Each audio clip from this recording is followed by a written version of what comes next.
Boa noite a todos e bom ano. No primeiro 3 graus de carequice de 2022. Bom ano. Grandes mudanças a começar no elenco. Não, é o mesmo, não é? As entusiasmadas. Novos. Mudanças. É agora que eles vão ter qualidade. Não. Exato. Olhem, para provar... Não parecem coisas difíceis. Não, para provar que estou a dizer a verdade, tivemos esta ideia de começar o ano a falar de antologias. Quer dizer, começar o ano, na verdade isto até devia ter sido gravado em dezembro, mas devido aos nossos calendários complicadíssimos, aqui estamos agora. E como eu estava numa situação de mudança de casa, escolhi... Desculpa, eu vou só interromper só para as pessoas saberem que essa coisa de horários complicados, não. É o Sr. Gabriel, calendário. Ou é trabalho, ou tem que mudar de casa, ou tem que fazer, porque eu e o André estamos sempre absolutamente disponíveis. Sim. Nós nunca adiámos isto por causa de mim e do André. A ideia que eu tenho é que o Gabriel muda de casa. Qualquer coisa. Não, deixa lá isso. Eu acho que o Gabriel muda de casa para ir 6 vezes por ano. O ano passado eu acho que ele mudou várias vezes. Epá, mas olha, bom, houve um tempo em que mudava muito, é verdade, mas espero que não se Mas o cenário não te deixa mentir, o cenário comprova que de facto... Não, e essa é parte da graça, porque nós começámos a falar deste tema já enquanto eu estava ainda na outra casa, com as minhas coisinhas todas arrumadas, e isto até partiu a ideia da antologia Umbra, quando foi o lançamento na Kingpin Comics. Estava lá o Pedro, estava lá o Filipe Abranches,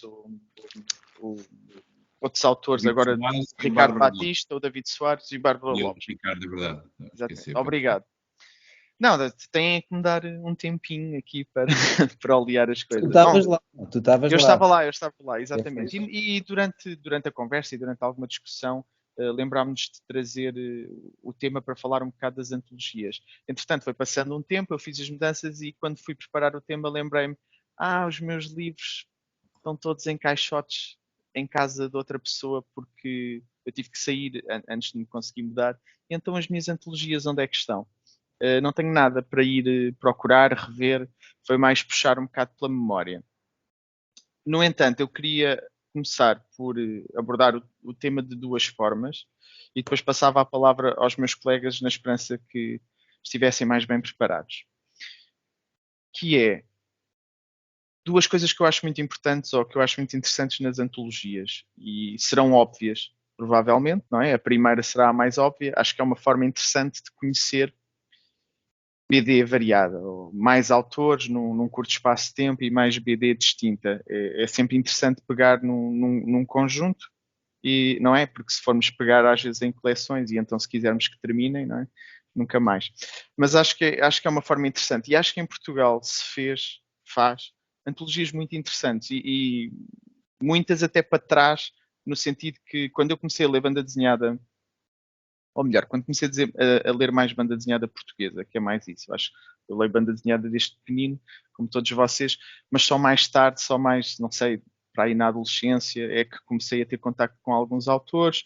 Depois, mais velho, ainda é que comecei a frequentar a BDteca e a partir daí a ter acesso ao espólio do passado. E uma antologia que eu gosto bastante e consegui arranjar 4 exemplares, apesar de só conseguir desencantar um, para vos mostrar, é a Quadrado, que não sei se toda a gente conhece e por isso aproveito. Há exemplares na BDteca que podem ser consultados. Eu não sei se isto se consegue comprar hoje em dia, talvez em alfarrabistas. As antologias não têm que ser só contos de banda desenhada, também podem ter artigos, quase. E falando de antologias, podíamos falar também de uma revista de banda desenhada. E a Quadrado teve autores muito interessantes a passar por aqui, e não só portugueses. Também estrangeiros, neste caso, por exemplo, temos o Ed Brubaker, entre outros. E depois, na altura, José Carlos Fernandes, Filipe Abranches, muitos dos autores estavam à voga. Só uma precisão, essa Quadrado que estás a apontar, as Quadrados da BDteca, é a segunda vida da Quadrado, porque originalmente ela nasceu na Associação Neuromance do Porto, os promotores do Salão Internacional do Porto. Portanto, houve uma Quadrado antes dessa. Ok, não sabia. E só depois mas pronto, então eu ia dizer uma coisa, se calhar ia dizer asneira. O editor, por exemplo, das que eu tenho é o João Paulo Coutrinho, que dirigiu a Videoteca durante alguns anos. Eu não sei se foi ele que criou então também a primeira edição. Não, a primeira edição era do Porto, precisamente. Eu não sei se, não tenho aqui agora presente, talvez o Júlio Moreira, mas digamos as pessoas que estavam associadas ao Salão Internacional do Porto, Mas pronto, o José Carlos Fernandes publicava aí também.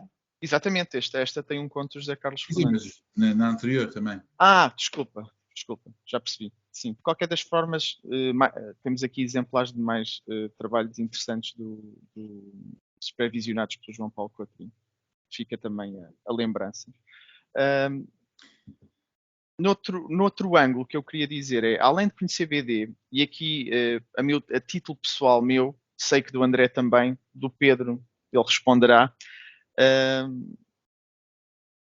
Quando gostamos de banda desenhada e temos interesse em fazer banda desenhada, as antologias, nomeadamente antologias amadoras, se calhar para começar, são uma boa forma de conhecer, de ganharmos contactos dentro da comunidade da banda desenhada, portuguesa em particular, mas não necessariamente só portuguesa. E neste meu percurso que eu estava a falar, quando comecei também a frequentar os jantares da Tertúlia de Lisboa, etc, a ir mais aos festivais, a começar a conhecer pessoas mais ligadas à banda desenhada, acabei por conhecer o Phil e o André Oliveira, que estavam a editar a Zona. E a Zona para mim foi uma antologia importante porque me deu a conhecer muitas pessoas, algumas pessoas com quem ainda mantenho contacto, olhem, algumas pessoas com quem gravo podcast, por exemplo, mas que me deu a oportunidade de tentar publicar banda desenhada. A minha primeira história, não é que eu tenha muitas, mas a primeira história que eu publiquei foi precisamente na Zona. Também já editei uma com o Phil e com o Miguel, depois do André ter saído. Acho que são boas plataformas, mesmo que não me tenha acontecido isso a mim, aconteceu mais ao André. O André é o caso de sucesso. Dr. Jekyll, Mr. Hyde, não, mas é verdade. Acho que é uma plataforma também muito interessante para começar e depois dar saltos maiores, né? Começares livros a solo, maiores, etc. Era nesse sentido, mas acho que é um lado das antologias muito engraçado e estimulante. As pessoas juntam-se e querem trabalhar e pronto, nem sempre às vezes corre da melhor forma possível. Uma coisa boa nas antologias, quando não gostamos delas e nos perguntam para criticar, é que podemos sempre dizer umas melhores que outras. E não estamos a mentir, porque é uma antologia e tem várias histórias diferentes. Pronto, e agora passava-vos a palavra. Pedro. Depois desta introdução meio freestyle. Freestyle. Bom, então eu não tenho propriamente preparado nada, tinha aqui alguma pilha de algumas revistas também. O meu lado enciclopédico que levava é que, se nós quiséssemos sistematizar esta discussão, tínhamos que fazer aqui toda uma série de distinções entre o tipo de publicações que estamos a falar, não é? Porque, por exemplo, há pessoas, e com razão, que utilizam a palavra antologia de uma maneira um bocadinho mais limitada, ou seja, a antologia é, de facto, ou deveria ser utilizada como um balanço de vários trabalhos já depois de um autor, ou seja, um autor que terá publicado muita coisa e faz-se uma antologia, uma escolha de textos dessa pessoa, ou textos anteriormente publicados, etc. Também temos a palavra coletânea. Depois também temos muitos casos em que temos publicações, revistas, é uma palavra que também funciona, que apresenta aquilo que se chama, um bocadinho estranho, é verdade, é um exercício um bocado estranho, mas que é material pré-publicado, ou seja, é quando as revistas, por exemplo, nós tínhamos o Jornal da BD, existe ainda a Spirou, etc., que é histórias que são publicadas apenas um número de páginas, a Tintin, estava a explicar que a Tintin foi mais importante para a minha geração, com 2 páginas, 4 páginas de uma história que mais tarde seria tudo agregado num álbum. Portanto, de certa forma era a possibilidade de ler antes de sair em álbum essa pré-publicação.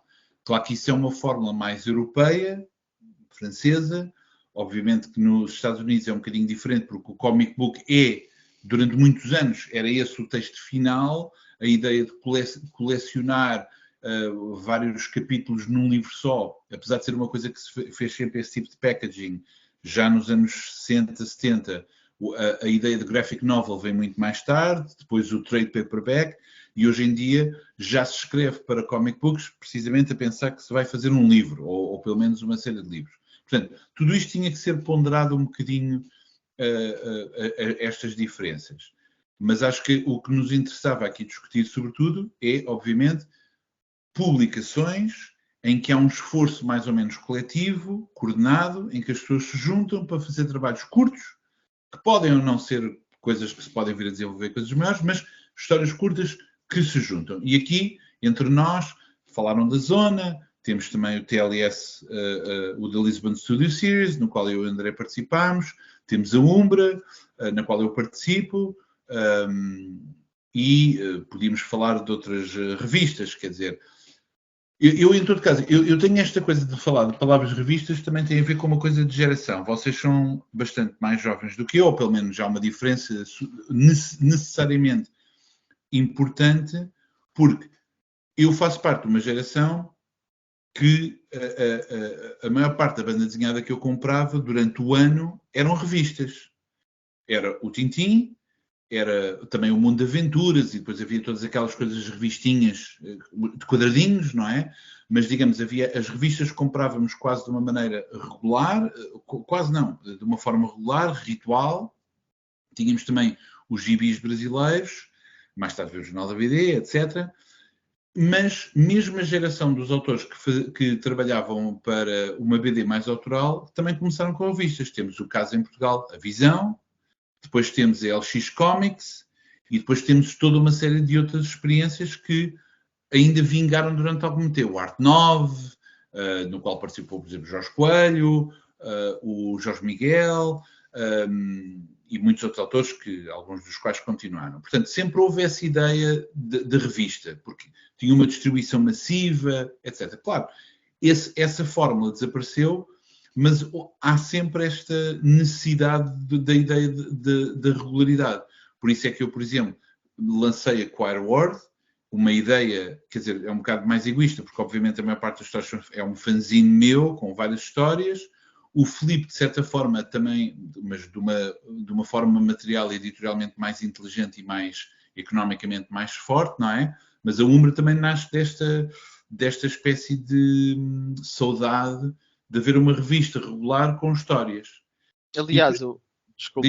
Aliás, Não. o Filipe, na apresentação da Umbra, salientou precisamente isso, que é, ele disse, agora não me lembro o número exato, quantos desenhos fez desde que começou a Umbra. Portanto, ele conseguiu aumentar, realmente, dedicar-se mais a algo que já tinha deixado, se calhar um bocado. Foi assim a minha percepção do que ele disse. Pronto.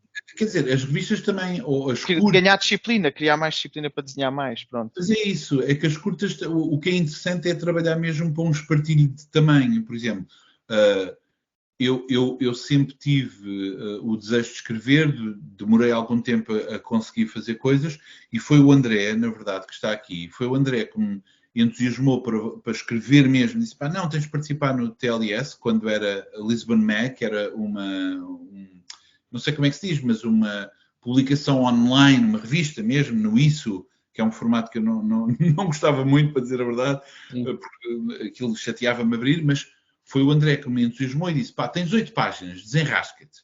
E, de facto, essas 8 páginas, de repente eu comecei a escrever para essas 8 páginas, de repente tive a ideia de escrever para 2 artistas, portanto eram 2 histórias de 4 páginas, e de repente essa fórmula desencadeou em mim a ideia de começar a escrever. E depois, quando houve a possibilidade de começar a fazer outras histórias, mesmo com os partilhos, foi um estímulo espetacular.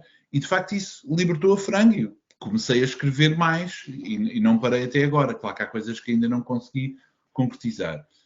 A outra coisa que é engraçada nas revistas é tentar ver qual é o modo das pessoas se encaixarem uns nos outros, não é? De procurar as coerências. Ora, uma das coisas que estava a ser discutida na Umbra, no lançamento da Umbra, era a questão da qualidade das revistas, dessas coletivas. E há um bocado aquela coisa que é, isto é como saladas, não é? Que é, existem saladas de toda a espécie, saladas mais banais, não é? Alface, tomate e cebola, e há outras saladas mais ricas, e há quem ponha romã e se calhar a amêndoa, e depois uma pessoa está a comer e se calhar não gosta de romã, põe a romã de lado. Portanto, é óbvio que não se consegue agradar a gregos e troianos. Todavia, eu acho que a maior parte das antologias que vivem cá, nós falamos de várias, não é? Apócrifos, aditirambos, agora peço desculpa, não me estou a lembrar de outros títulos que teríamos dito na altura, mas eu acho que todas elas são particularmente coerentes, ou seja, cada uma delas tem um objetivo, tem uma filosofia, tem uma onda, e acho que todas elas cumprem muito bem essas mesmas ondas, mesmo quando são muito diferentes. Como a Aditiramos, por exemplo, que é uma espécie de showcase de um pequeno coletivo de artistas muito diversos entre si, que é um pouco parecido também com o TLS.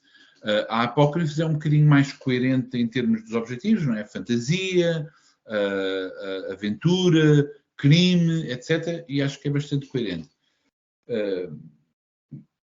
Mas pronto, eu tenho por acaso aqui uma pilha de revistas, mas quer dizer, não vale a pena, porque basta dizer os títulos, não é? Metal Hurlant, a Raw, a Animal brasileira, todas elas vão desencadear de certeza absoluta toda uma série de informações e experiências. Por exemplo, acabei de falar da Animal. Muitas das pessoas que escutarão este programa e que liam e seguiam a Animal sabem que a Animal foi uma espécie de bomba, não é? Porque apresentou-nos toda uma geração de novos autores italianos que não estávamos a acompanhar diretamente, quer dizer, foram precisos ir para o Brasil para voltar, toda uma nova geração de artistas brasileiros também, ao mesmo tempo estava cá a chegar a Chiclete com Banana, etc. Portanto, há aqui uma série de questões que podiam ser discutidas. Por exemplo, eu falei da pré-publicação, mas a pré-publicação não tem que ser necessariamente de material mais comercial, digamos assim, não é? Da Casterman ou da Dupuy. Por exemplo, a L'Association também tinha uma revista de pré-publicação, que é a Lapin, em que saíam pequenos capítulos e pequenos trechos de coisas que se tornariam livros. Persépolis, L'Association do Mal, tudo isso saía em pequenos capítulos dentro da revistinha, tem alguns números, que depois saíam em revista. Uma coisa engraçada também de pensar, por exemplo, é quais são as pérolas que apareciam em revistas e que nunca foram colecionadas em livro. Mas isso, por exemplo, é uma história material paralela, que é, como nós vivemos hoje no tempo dos livros e das coletâneas, pode ocorrer a ideia de que o melhor material, as melhores histórias, são aquelas que apareceram em formato livro. E é uma pena, porque há muitas coisas que se perderam precisamente que surgiram numa revista, num jornal, etc., e eram francamente boas, mas como nunca vieram a transformar-se ou a estar presentes num objeto mais perene, não, porque as revistas, uma pessoa em limpezas, se calhar deita fora, não se guarda tanto. Isto dá pano para mangas. Portanto, desculpa, eu vou parar, senão não me vou calar. Não, agora lembraste-me foi quando a Chile há uns anos pegou precisamente nas histórias da Visão, em algumas, fez uma antologia com revisão, que olha, a partir daí eu também descobri muita coisa, que eu não tenho revistas da Visão. Muito giro, muitas que faziam coisas muito engraçadas. Bom, André. Olá a todos. Dizer que o podcast... Não comeces com o infinitivo. Eu começo sempre, isto foi uma resolução de ano novo, começar sempre os raciocínios com infinitivo. E dizer que o podcast do ano passado teve algum sucesso, o que permite que Gabriel Martins esteja agora sentado numa cadeira. Tem todo um setup novo, já tivemos a dar ideias, aquelas mangueiras de LEDs e tudo mais. Vamos introduzir um novo style ao nosso podcast. Este tema é um tema muito interessante e que eu tenho muito para dizer. E vamos então, para facilitar, falar por causa do verdadeiro significado da palavra antologia, mas vamos falar de conjuntos, de publicações coletivas de histórias de vários autores, histórias curtas de vários autores. Pronto, vamos tentar cingir-nos a esse universo. E eu, de facto, tenho várias coisas a dizer, algumas irritações, porque ao longo desta minha viagem no universo da BD, já tenho estado envolvido em várias destas publicações, como autor, como editor, e como leitor também. E, portanto, a Umbra é uma publicação que eu saúdo por várias razões, porque recupera um bocadinho dessa tradição das revistas de histórias e, às vezes, de séries, de histórias que não passam de um número para o outro, de acompanhar, de conhecer, etc. Eu acho que desse tipo de publicações têm vários objetivos, e já que o Gabriel falou na Zona, o objetivo da Zona era uma publicação que era dirigida a pessoas que estavam a começar. Volta e meia havia um convite ao outro a artistas mais experimentados que generosamente acediam, mas na verdade era um conjunto de miúdos amadores e entusiastas que estavam a querer fazer coisas e estavam muito satisfeitos, e também era uma coisa de ego, que ver livros com histórias deles na FNAC. De repente, ter um livro em que uma pessoa fez uma história e está na FNAC, ou quem diz a FNAC diz uma outra loja de grande, pronto, presente em todo o país e tudo mais. Era algo que enchia o peito das pessoas. E nós descobrimos uma editora, na altura, uma gráfica em Espanha, que aquilo era meio Planeta e meio física e não sei o quê, e aquilo realmente ficava muito mais barato. Claro que hoje em dia esses preços já proliferam. E então, de certa forma, tentámos democratizar. Não é que já havia muitos fanzines e muitas coisas, mas nós tentámos dar ali um acesso a uma data de artistas que não tinham saída nas editoras, que já tinham muitas vezes apresentado projetos a editoras e tinham sido recusados, e ali podiam, de facto, experimentar e ver as primeiras coisas. Foi fixe e importante porque lembro-me que nós publicámos quase 100 autores ao longo dos anos em que eu e o Phil fizemos aquilo, depois o Miguel Pérez também se juntou e depois saiu. Por outro lado, até que ponto é que era realmente necessário ter aquele tipo ter uns livros com aqueles acabamentos? E se é uma coisa mais experimental, porque é que não era uma coisa mais rough, e às tantas até podíamos fazer mais? Porque esse conflito, se calhar, até foi determinante para eu ter abandonado na altura o projeto, porque ao mesmo tempo que eu também tinha entrado para o Lisbon Studio e queria fazer as minhas coisas, os meus livros, ao mesmo tempo também senti que o formato e aquilo que nós queríamos fazer e o formato não estava a jogar bem. Eu acho que para aquilo que a gente queria fazer podia ser uma coisa mais simples, com um acabamento inferior e se calhar ter outro tipo de saída, etc., porque também havia a intenção de quase publicar, se não toda a gente, a grande maioria das pessoas que nos batia à porta.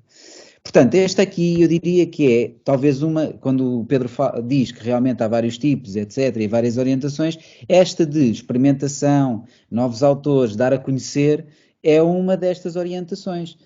Agora, é lógico que aqui podemos apanhar tudo, não é? Podemos encontrar artistas com grande potencial e podemos encontrar outros porque se calhar há uma razão pela qual eles não estão a publicar outro tipo de livros, mas isso é assumido.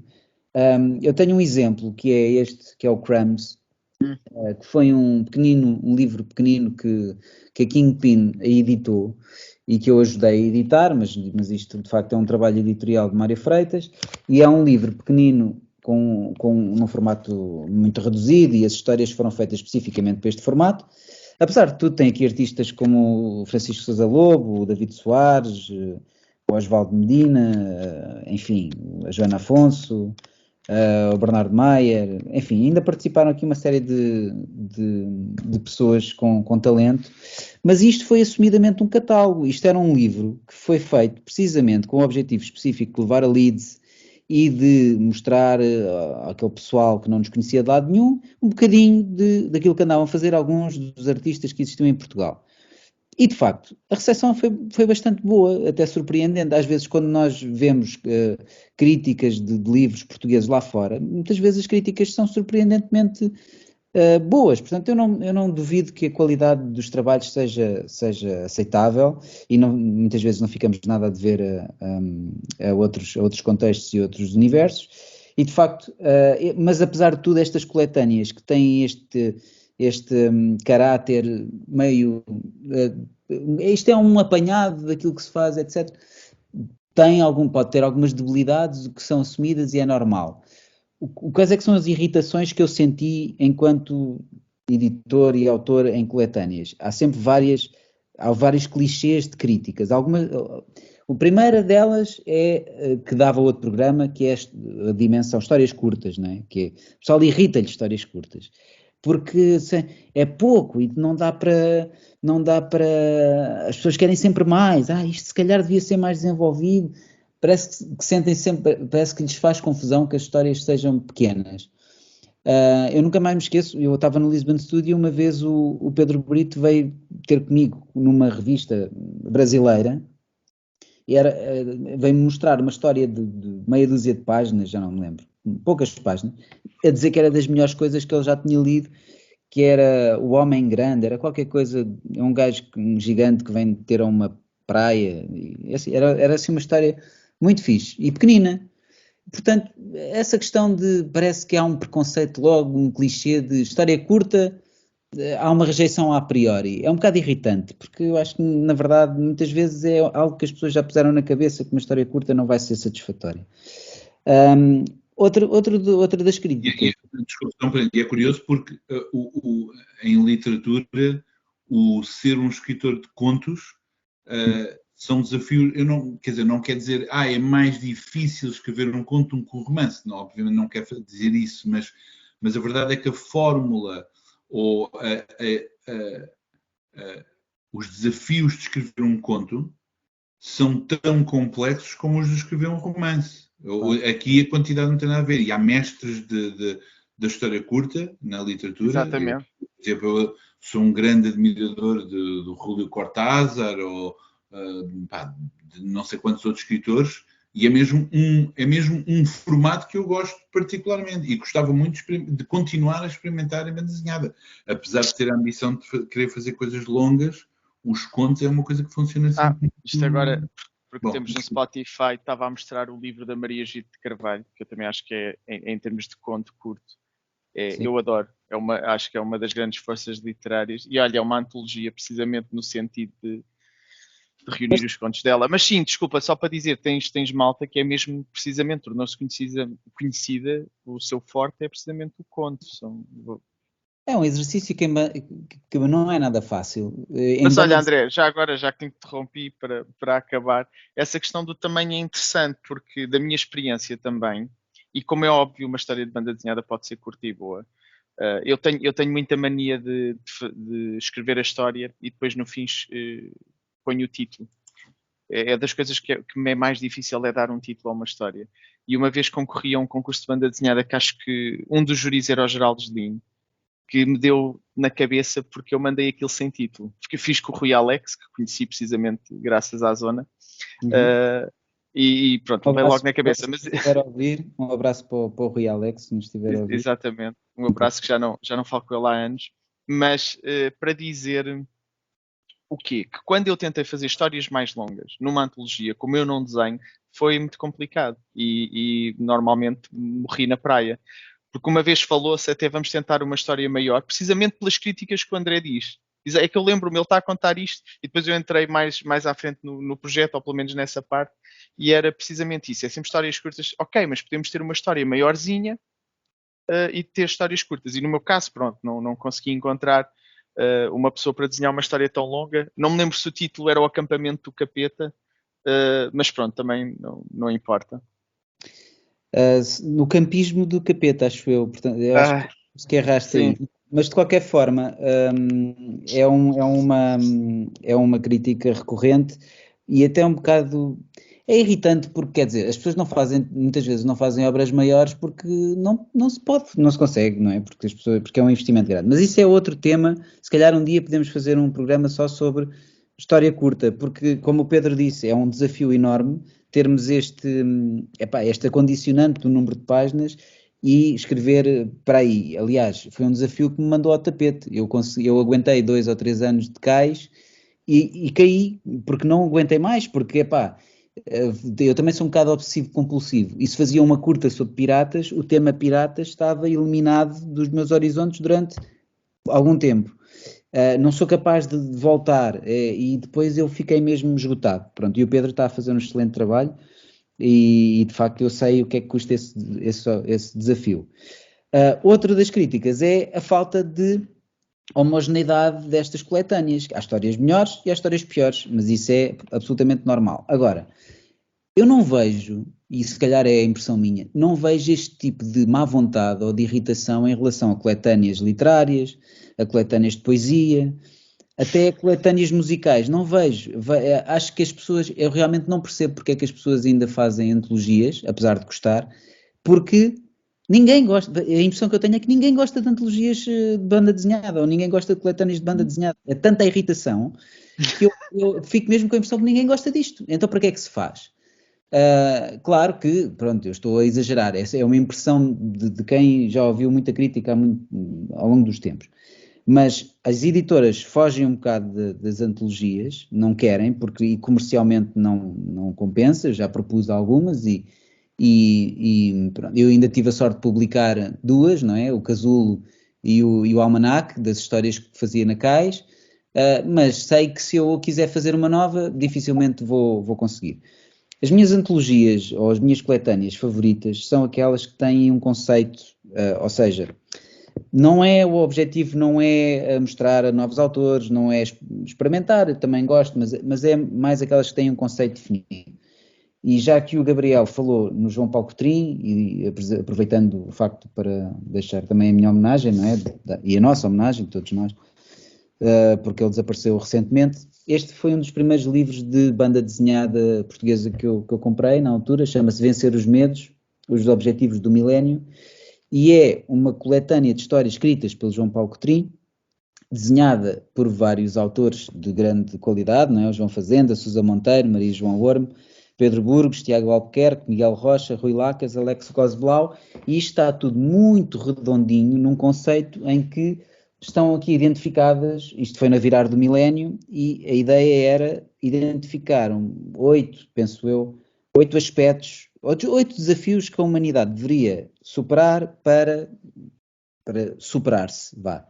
Há aqui muita coisa em relação à pobreza mundial, à fome, etc., da igualdade de género. Havia aqui, estavam sinalizados, isto não foi o João Paulo Cotrim que inventou, era algo que tinha sido sinalizado por uma instituição não governamental, penso eu, e ele fez uma série de histórias acerca de cada uma em relação a um destes pontos e entregou a um destes autores. Pronto, eu achei isto bastante satisfatório, acho isto muito interessante, é algo que o livro fica todo muito redondo à volta de um só conceito.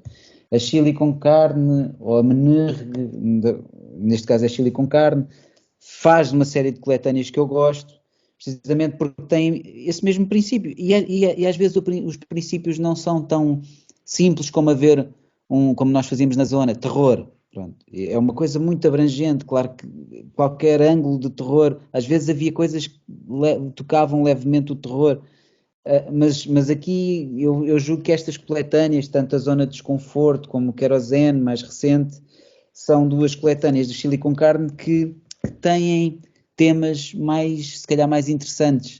O Querosene é o regresso à terra natal, não é? Ou seja, as pessoas que estão afastadas da terra onde nasceram e cresceram e regressam lá, aquele sentimento às vezes de meio de vazio, de já não se identificam, enfim, há uma série de pontos de vista diferentes, sempre com autores escolhidos a dedo. Zona de Desconforto são as pessoas que tiveram que ir estudar ou trabalhar para fora, a maneira como viram, etc. Mas é giro no caso da Chile, porque eles têm uma publicação regular e isso faz parte, penso eu, da coleção low cost. Eles fizeram a Zona de Desconforto, que é portugueses lá fora, mas depois também fizeram outro livro cujo nome me falha, que é Estrangeiros cá dentro. Lisboa is very, very typical. Very, very typical. E então eles também podem, tu estavas a falar só num conceito de um livro, mas é giro também fazer até mais, que olha, juntos também fazem essa bola, esse círculo. Olha, só uma coisa, lá está, como aquilo que eu tinha dito ao princípio, que era sermos um bocadinho mais concisos, estás a ver? Eu quando pensei nas antologias, eu pensei em antologias que se mantêm enquanto publicações, não digo periódicas nem regulares, mas com mais de um número, e não em livros ou uma publicação. Mas o André está a dizer muito bem. Vem-me logo à cabeça muitos exemplos de livros, por exemplo, estou-me a lembrar de um fabuloso que é da No-Brow, sobre cosmologia ou cosmogonia, em que convidam vários artistas para reinventar mitologias, ou cosmogonias, melhor dizendo. Claro, eu não estava a pensar nos livros, eu estava a pensar sobretudo em publicações regulares, não é? Mas já agora, em termos de publicações regulares e atuais, como já foram dito uns quantos nomes, também não me queria esquecer de mencionar a Pentangle, que também acho que tem sido importante recentemente, juntamente com a Umbra e as outras mencionadas. Mas lá está, estás a ver, os objetivos são diferentes. São, mas já cai dentro do que tu estavas a dizer, é uma eu tenho aqui periódica. A World War III, que é irregular, sai muito de vez em quando, e em que não há propriamente uma continuidade, mas é uma publicação irregular que reúne trabalhos políticos dedicados a posicionamentos anarquistas, de esquerda, antimilitares, etc., nos Estados Unidos. Isto é uma coisa muito particular. Já a Pentangle tem um objetivo mais claro, é uma revista de uma escola e, portanto, é um showcase dos trabalhos desenvolvidos pelos alunos, ou frutos de exercício, ou por vezes colaboração. Por exemplo, eu colaboro ali como professor fazendo trabalho com alunos, não é? Por exemplo, há de sair agora o 4º número, está quase para sair, será uma questão de semanas, etc. Mas por isso é que eu acho que era importante às vezes. Mas eu achava que este encaixava no que tu estavas a dizer. Não, a Pentangle sim. Não, quer dizer, tudo encaixa no que quiserem. Está bem, mas no que agora estavas a focar. É só porque, lá está, uma coisa é, o que o André está a dizer é muito bem visto, haver uma coerência qualquer que parte de um ponto de partida editorial, ou um convite. Por exemplo, as descrições que vocês estavam a falar dessas coletivas da Chile, na verdade, são coisas ainda mais específicas. Não é só os gajos que lá estiveram fora. Não. Era mesmo o enquadramento de, durante a crise económica em Portugal, houve uma série de pessoas que foram forçadas, digamos assim, ou encontraram como solução o trabalharem, estudarem no estrangeiro. E fazem uma reflexão não turística desses sítios, mas sim como resposta à crise económica. O Lisboa is very typical não é só, vives em Portugal, fala um pouco de Portugal. Não, são instâncias em que se sentiram maltratados ou foram vítimas de algum tipo de abuso, racismo, etc., em Portugal, sendo estrangeiros. Portanto, são coisas ainda mais específicas, não é? Sim. E isso é muito bom, mas isso lá está. É uma decisão editorial à partida antes de fazer os livros. Ora, quando estamos as publicações, quando estamos a falar da Umbra, por exemplo, a Umbra e a Apócrifos, ou a Zona, são pautadas por temas muito gerais. Uma palavra só, não é? Terror. A Umbra, por exemplo, também tem esse objetivo, digamos. Há mais ou menos um intervalo do tipo de histórias que se pretende desenvolver ou apanhar, apesar de ser bastante flexível, mas fica mais ou menos dentro de um universo de referências. Portanto, há essa coerência. O TLS Series, por exemplo, diria que é muito mais incoerente, curiosamente, é muito mais incoerente, porque havia uma palavra-chave, mas a maneira como os autores respondiam a essa palavra-chave era mesmo, podia ser qualquer coisa. Aí é diferente, porque tu tens uma coisa a unir, aquelas histórias, aquelas pessoas, que é anterior a essa palavra, ou seja, aquilo é definido. Não, eu quando digo incoerente, se calhar é uma má palavra porque tem uma carga negativa, não é? Tem uma carga negativa, mas não é isso que eu quero dizer. Claro, porque o Lisbon Studio era o showcase de um grupo de artistas muito particular. As pessoas que estavam no estúdio da Lisbon Studio, claro. E que, obviamente, tinham necessariamente que ser diferentes. Sim, mas eu percebo o que tu dizes, porque como o tema era uma palavra, por exemplo, o silêncio, cidades, e pegando na palavra, cada um pode ter uma interpretação tão distinta, que tu lês a antologia e nem sempre sentes a coerência que o André estava a falar, ou pelo menos aquela conectividade que liga às histórias. Mas isso aponta uma coisa muito acertada. Mas isso não tem que ser necessariamente negativo ou positivo. Atenção, é só um facto, é só isso. Mas o André estava a apontar uma coisa, que é a disponibilidade das pessoas lerem as histórias. E muitas vezes o que há é preconceitos no verdadeiro sentido da palavra. A pessoa parte já com um preconceito, já tomou uma decisão do que é que vai gostar ou não, e não é capaz de ler e tentar perceber-se. E depois, obviamente, que também há uma falta, talvez, de referências e querer... Eu, por exemplo, eu estou a ler agora o segundo volume da coleção que está a sair do Tsuge pela Drone Quarterly, já ia falar. Mas vão ser vários livros que vão colecionar todas as histórias curtas. Pá, é uma maravilha. É lindíssimo. Agora, se me perguntares, o que é que se passa naquela história em particular? É um gajo ver uma mulher no meio do campo e depois ela diz uma coisa, mas ele não faz e vai-se embora. Não é grande coisa. Não é grande plot, meu, porque o gajo afinal tinha um robô. Não é nada disso. Mas quer dizer, o não apreciar isso, eu sinto que se as pessoas não apreciam...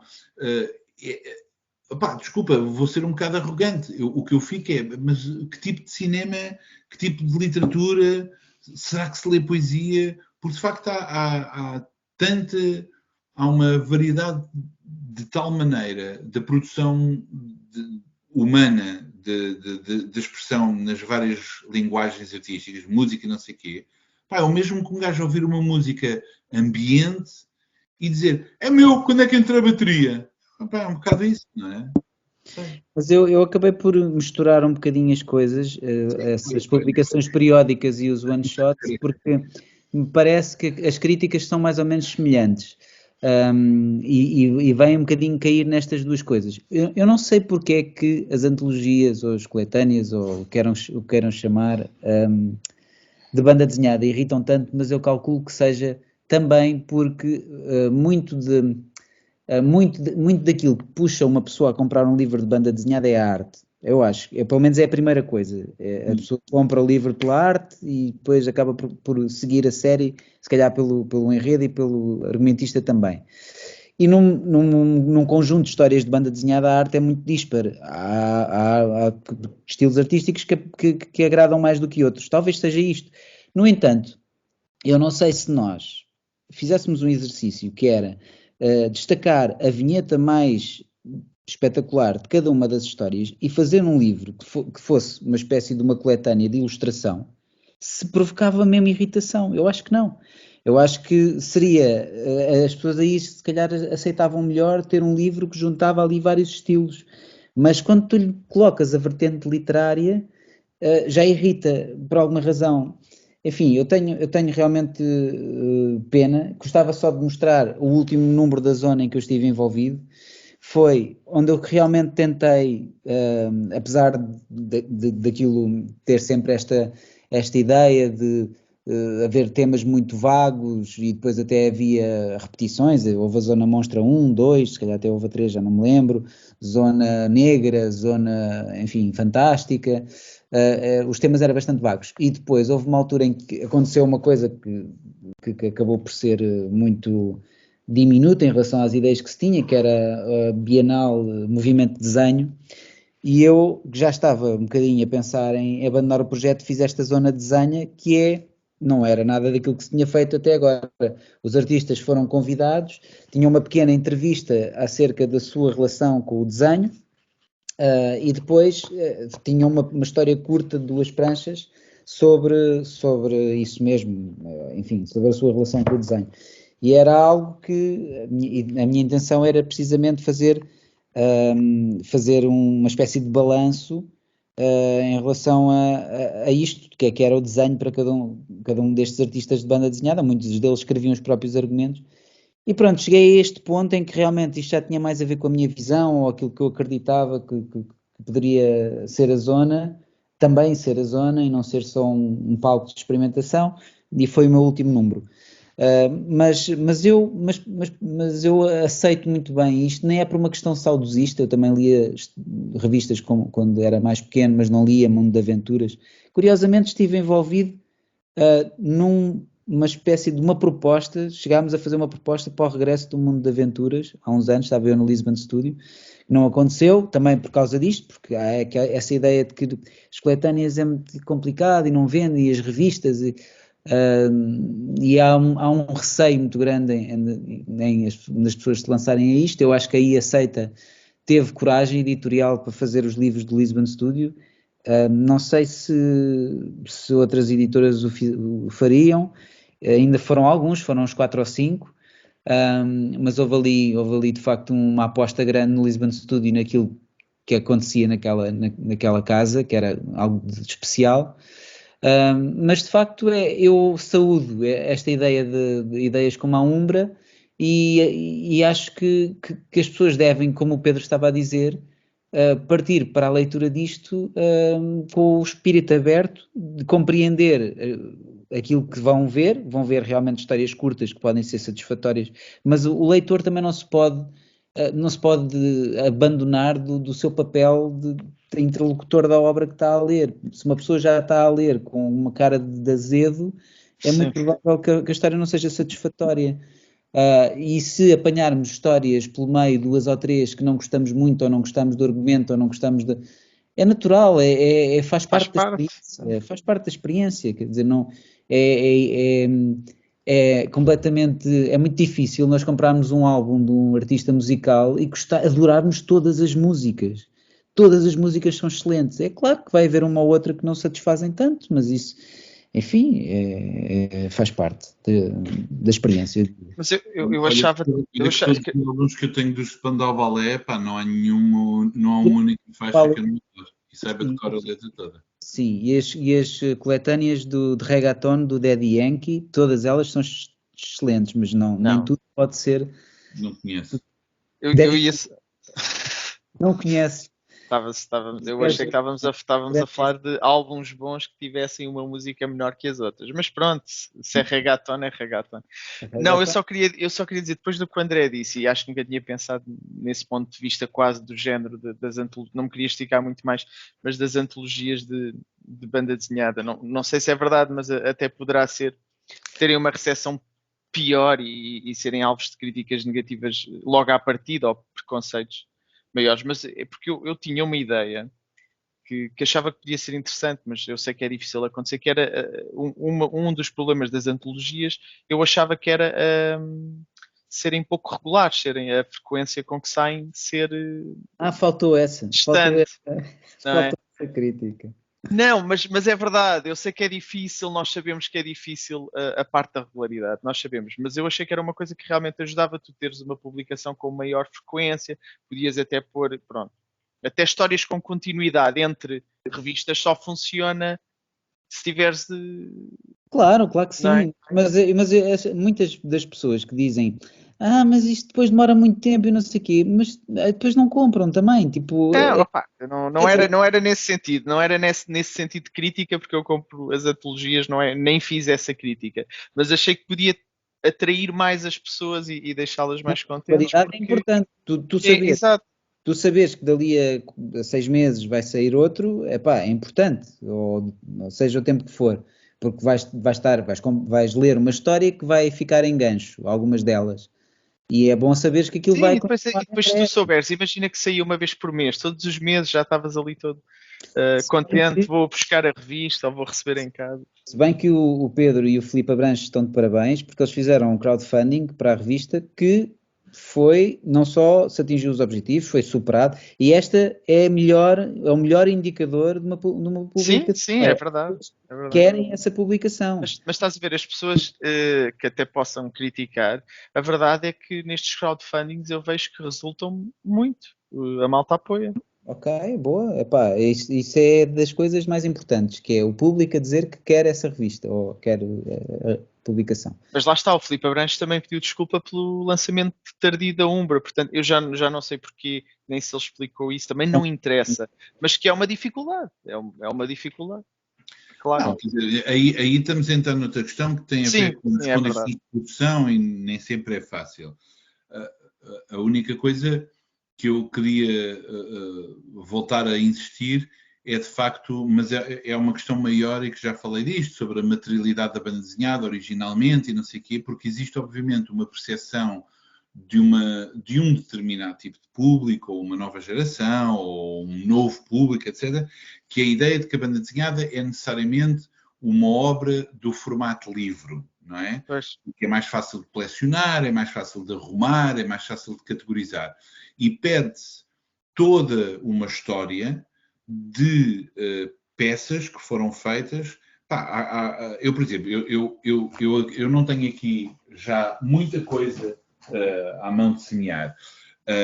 E eu não vou dizer que é tudo bom, obviamente, mas eu estou-me, por exemplo, a lembrar, nos anos 90 e anos 2000, por exemplo, eu estou-me a lembrar de revistas dos anos 90, espanholas e francesas, como a Ojo Clínico, a Madrid, a Cheval Sans Tête, da Amor. Eram revistas lindíssimas. Eu há pouco tempo consegui apanhar novamente uma coisa, isto não é nada, isto não é conhecido, que é a Clafoutis, que é uma revista, era dirigida pelo Guillaume Trouillard, que é um grande desenhador. Aquele livro Welcome, do Guillaume Trouillard, que o André conhece, pronto, era ele o diretor desta revista. Portanto, isto é uma revista mais dedicada a uma banda desenhada autoral, de desenho.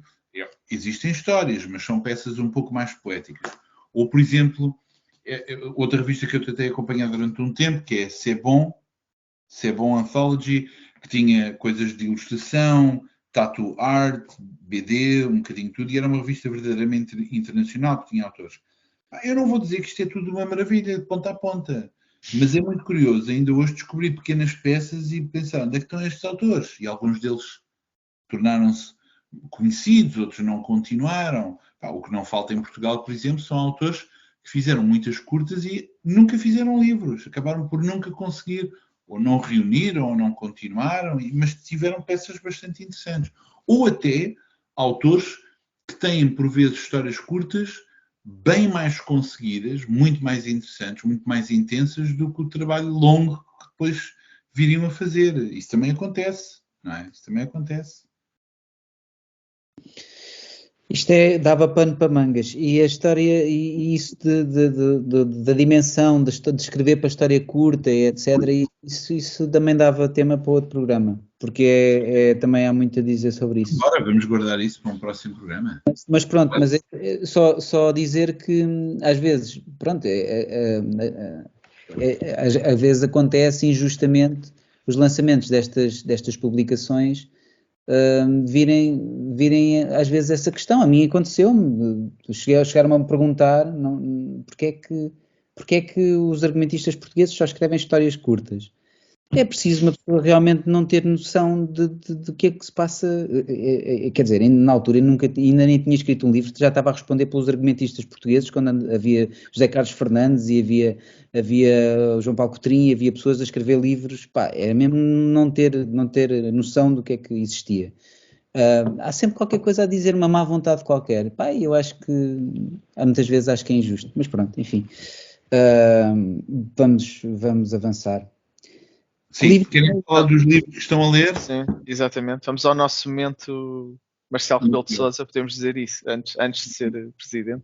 Pronto, eu como disse, já tinha dito, saiu já não é assim tanto tempo, mas a Drawn & Quarterly está a fazer uma série que em princípio serão 7 volumes de todas as histórias curtas do Tsuge. Não faço a mínima ideia se existirá o plano de publicar tudo dele, mas lá está. Para quem aprecia histórias curtas, histórias sobre o dia-a-dia, observações muito agudas de relações humanas, etc., não poderão errar. Para mim, o Tsuge é um nome maior, nem sequer diria aquela coisa, o melhor autor de banda desenhada do Japão. Não, é uma referência mundial e é mesmo um autor maior. Não vou falar mais nada. Olha, não estava à espera dessa. André, vou eu? Vais tu? Olha, eu estou a ler coisas de trabalho que mostrei aos meus colegas e que não tenho coragem de mostrar aqui, e estou a ler também algo para me preparar para um futuro programa, que é o Pedro. O Pedro descarregou uma série de coisas para nós lermos. Se eu tivesse tempo, tinha-se lido já tinha lido tudo, mas como tenho pouco, vou lendo.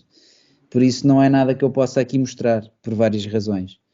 Por isso, tu além de estás dedicado ao Counter-Strike, O que é que estás a ler?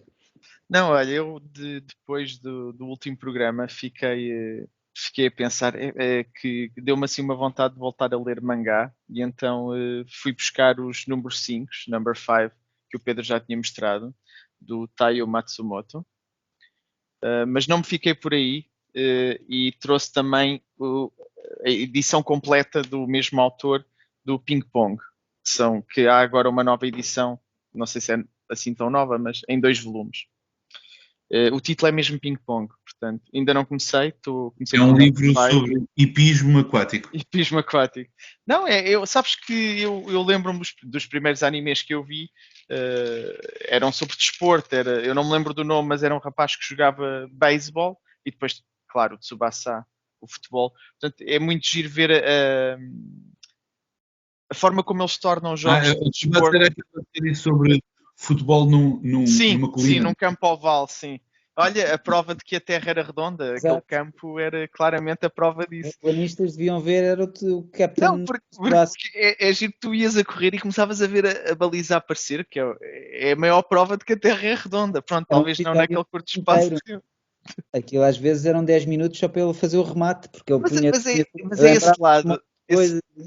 esse lado dramático Era incrível. e da aventura que é muito giro e que eles Faltam têm. 4 segundos para explodir o Desculpa. planeta Namek. E 4 também episódios.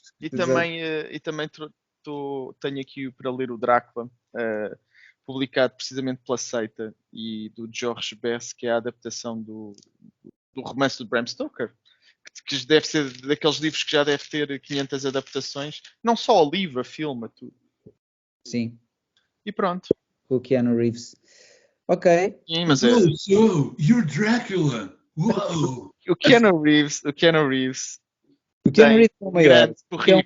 O homem tem um grande currículo. É um péssimo casting para o John Harker, pá. Enfim. É o The Rock. Era o The Rock como o Drácula. Enfim, é um casting que não faz sentido, não é? Digo eu. Pá, não sei. Olha, já vi o Matrix 4. Ainda não. Adorei. Como gosto de ver autocarros e contra muros. Eu confesso que fiquei agora um bocado perturbado por eu ter dito The Rock a fazer Drácula e o Gabriel ficou assim parado como a dizer: é capaz de resultar. Não. Dwayne Johnson não é assim tão estúpido. Não, estava. Drácula? Okay. Não, estava a pensar, por acaso estava-me a lembrar de filmes do Keanu Reeves, que acho que o Keanu Reeves, na verdade, tem um grande currículo. Já houve alguém que disse que o agente do Keanu Reeves é tipo o melhor agente do mundo, porque o homem entrou efetivamente no Drácula e entrou no Ligações Perigosas, com o Malkovich e com a Glenn Close, e entrou no My Own Private Idaho, que acho que ainda continua a ser, Idaho, desculpem, Idaho, que é dos meus filmes preferidos do Gus Van Sant e que tinha o saudoso River Phoenix. Whoa, I'm gay, man. Ele tem, claro que ele tem filmes maus, mas ele tem ali muito filme bom no... Whoa, what do you mean? Há muito melhor ator que o Keanu Reeves que não tem filmes tão bons. Era só isso, era isso que eu estava aqui a puxar pela memória. E muita gente não sabe, às vezes, coisas inusitadas. Ele fez a 2ª temporada do Super Pai, acho que ele fazia de empregada doméstica e nunca ninguém reparou. Sim, uma espécie de Mrs. Doubtfire. Era um autor do método, um ator do método. Bom, antes que isto escamba para falar de Luís, vamos despedir-nos dos nossos pobres ouvintes. Olhem, obrigado por terem ouvido. Eu quero um programa sobre o Keanu Reeves eventualmente, mas não vai ser. Yeah! Apoiem as antologias, pá. Apoiem as antologias ou apoiem os 3 graus de carequice diretamente para... E agora passava o IBAN por baixo. Sim, exato. Façam doações que é para eu e o Pedro também podermos comprar cadeiras de gamer para podermos... Olha, esta aqui é velhinha, mas é quase. Bom, vá, malta. Um abraço. Até para a semana. Até já. Obrigado.